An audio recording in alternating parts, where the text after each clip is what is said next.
is Catherine Chong here. Welcome to another week of our Facebook Live teaching today. I am so thrilled that you are joining me live. How is everybody doing? If you just joined the live, please say hi to me and tell me where are you watching this live class from. So last week has been an incredibly busy week. Other than work, I celebrated Chinese New Year, as well as it's my son's birthday, and of course the beautiful Valentine's Day as well. So it has kept me incredibly busy, but lots of fun family time. But I'm curious to know, what about you? I hope you have a fantastic celebrations with the loved one last week. And this week, so today, we are going to look at what can you do, or is there anything you can do, any food that can help with embryo implantation. So this episode is for you if you're looking at trying to conceive naturally with real food, or if you're someone who planning for fertility treatment like IVF. This episode is definitely the class that you don't want to miss. So previously, in the previous weeks of teaching, I have covered many strategies and eating tips on how you can maximize your egg quality, your egg health, food you should have more or to avoid while you are trying to conceive. Today, I want to guide you, right, to take the next step in terms of your preconception diet, how you can maximize the chances or the rate of implantation. Now, just in case, you dive into a little bit further on what to do next. So just in case if you don't remember, so basically, in terms of a fertility, I would say framework, its first step is we want to optimize the egg quality, and usually takes about 3 to 4 months for our body ideally to help to optimize the egg health. And then we want to move on to the next stage, which is to understand our ovulations cycle, to make sure that you have a regular period and also ovulations. And the third stage, of course, is the implantation stage, assuming that the embryo is successfully conceived, and then we'll move towards to the last stage, which is to helping you to have a healthy pregnancy, right? So today we're going to specifically look at stage number 3, which is your implantations, and also how we can maximize your uterus health.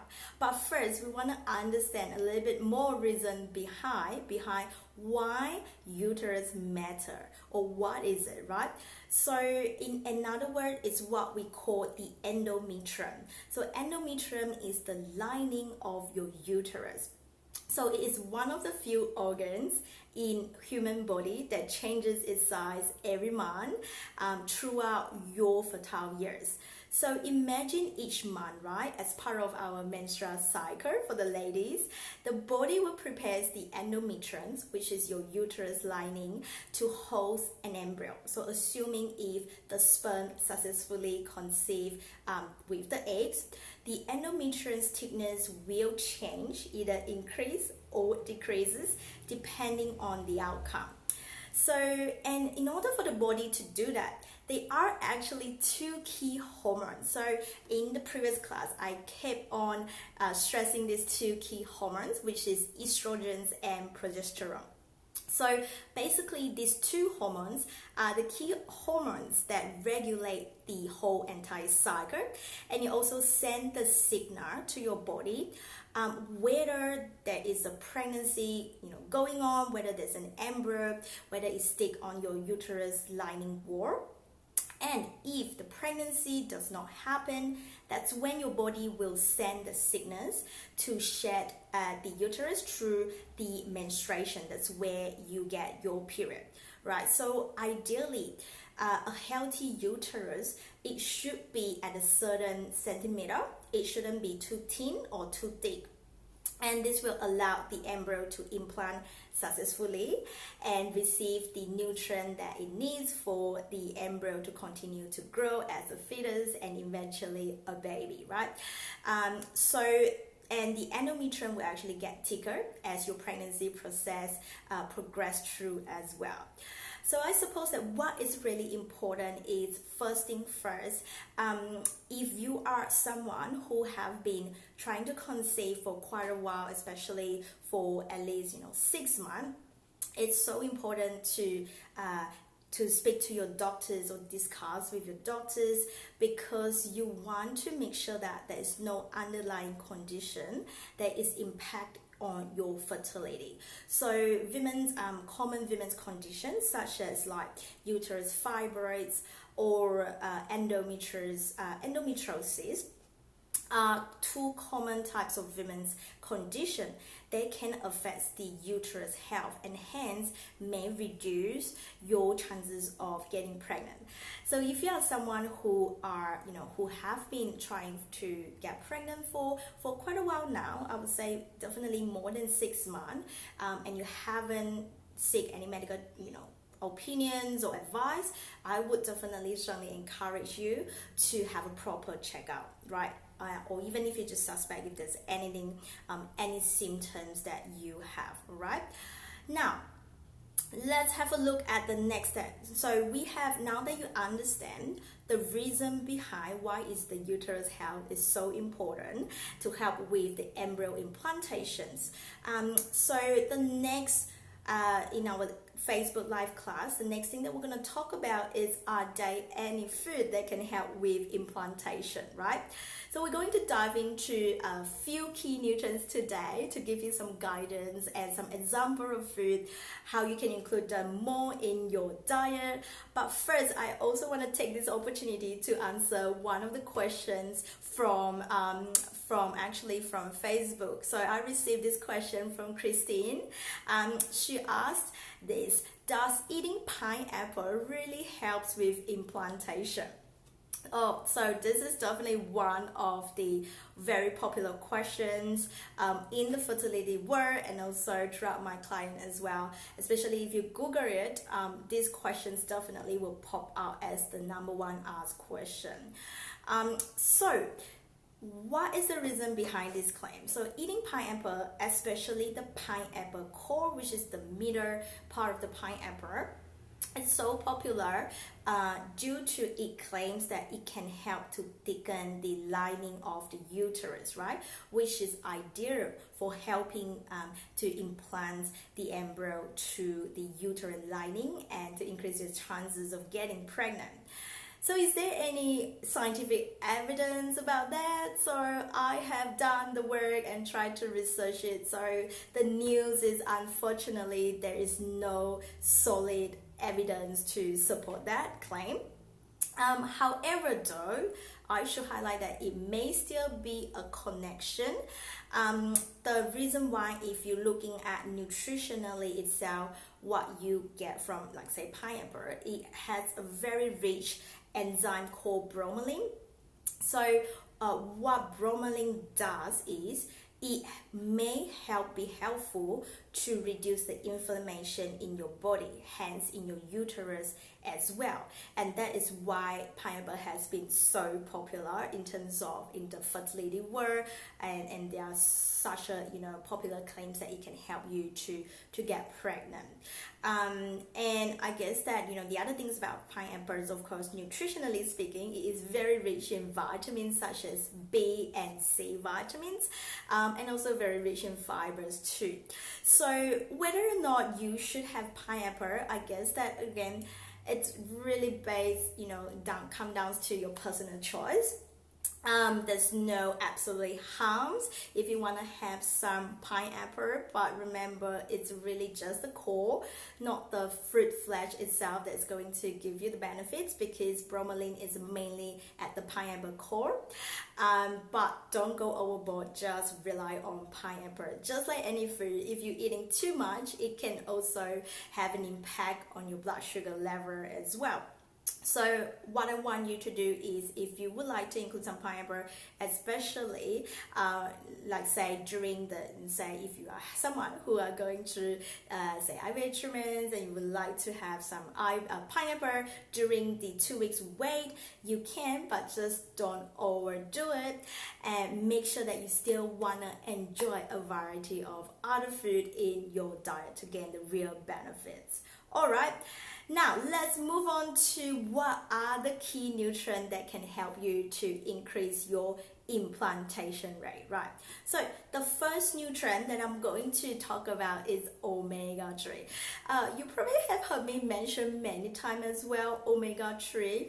The reason why is because omega-3 in terms of fertility, study have shown that it not just optimizing your egg health in terms of men's fertility as well. It does also help with increasing the sperm health. Now, there is also research. The good news is there is also research showing that omega-3 can also help with the implantation. So one particular study actually looked at about 100 women who undergoing fertility treatments. So they found that women who had a higher intake of omega-3 in their diet had higher implantation rates compared to women who did not, or had a much lower level of omega-3. So certainly, I would want you to really looking at in your diet right now, right? How you can have more omega-3 rich food in replace with the unhealthy fat, such as the saturated and the trans fat that I keep emphasize on, in the weekly teaching class, that you should minimize or avoid this food if you can.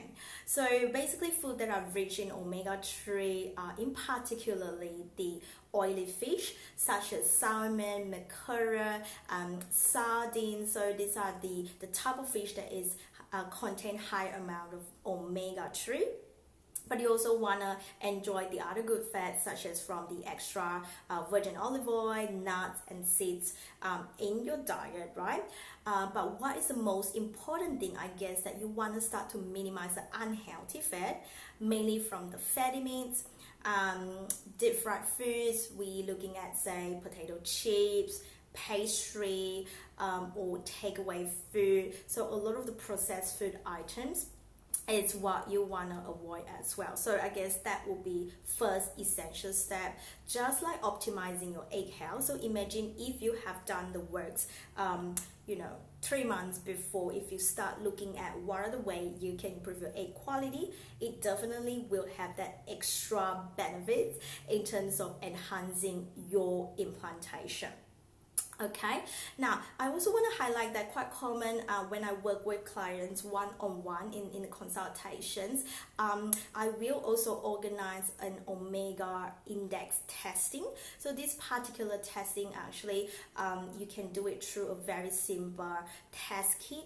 It will collect is the finger prick blood sample, a tiny amount. It's a local Australian lab, so it will help to also analyze what is the omega-3 level in your body on an average percentage, looking at in the last 3 to 4 months. So that's something that I would often organize for my private client as well, to really understand what is their current level in their body. So other than food, do we need to take or add on the extra supplements, or what is the dosage, to really try to optimize everything that we can to help to optimize the diet in terms of the omega-3 perspective, right? So again, if you're interested, you're welcome to sign up to my 15 minutes free nutrition assessment call, where I can certainly share more information with you and also understand where you are currently at and to advise you the best next step. All right? Okay, let's move on to our second tips today. So we are going to look at is the next nutrient is zinc. You probably have heard about zinc, right? So zinc is of course very famous in terms of men's fertility, but zinc is very important as well in terms of the implantation. So there are quite a few research actually suggest that zinc may play an essential role for implantation, not just to maximize the egg health, but also definitely has a role for implantation. So where can you get zinc? Now the good news is zinc, you can obtain zinc from many different food sources, so naturally, such as lean meat, chicken, fish, seafood, in particularly oyster, and also some of the plant food as well, legumes, whole grains are a good source of zinc, right? And you can see that why I keep emphasizing on having a variety of different food in your diet, because you can see that by including different variety of your the food in your diet from different sources, that's how you can maximize different nutrients, right? So you want to think about is make sure you don't repeat eating the same food every day, because the chances are you're going to miss out other key important nutrient. All right, and there is also a research showing that whole grains, in particularly like oats, brown rice, may also help with the embryo implantation. So there you go. Absolutely, you want to start looking at your diet again and see whether you have, how often you have this food in your diet.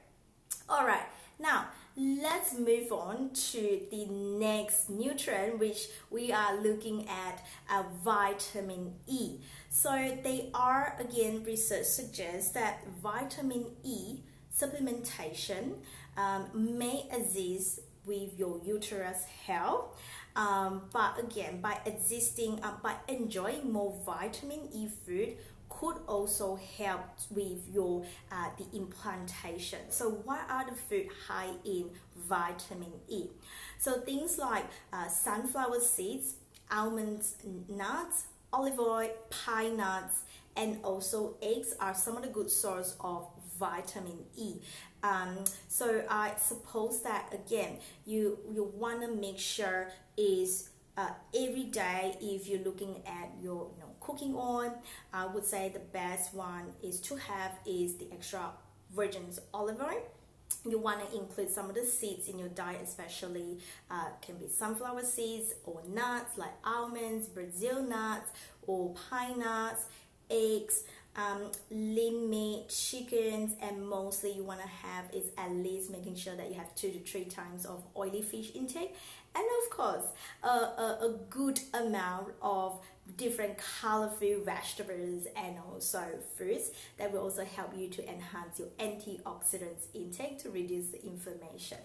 So I hope that today, by sharing you with these tips, that just give you a starter guide of food that you should focus on and also avoid that can enhance your implantation rate. So let's just recap what we have covered today. So the 3 nutrients that is going to help with the implantation, which is number 1 is omega-3, and number 2, you want to make sure that your diet is sufficient enough of zinc, and lastly would be the vitamin E. All right, so before I go, I'm curious to know what is the one thing you are going to change in your diet this week based on what we have discussed today. And don't forget, I know that learning all this new stuff while you're trying to conceive, it can be extremely overwhelmed and stressful, confusing. So if you're someone who are struggling right now, absolutely don't know where to start, I want you to sign up my free 15 minutes nutrition assessment call right now. Go to my website, catherinechong.com.au/book a consult and schedule that appointment now, because I will be helping you by first understanding where you are currently at, and I'm going to understand, take time how I can best help you and advise you some simple steps you can get started to help you to at least break things down into micro steps for you, so you can more readily, less overwhelmed, and get to the action. All right. So until next week, please stay safe and have a wonderful week, everybody. I will see you next week. Bye for now.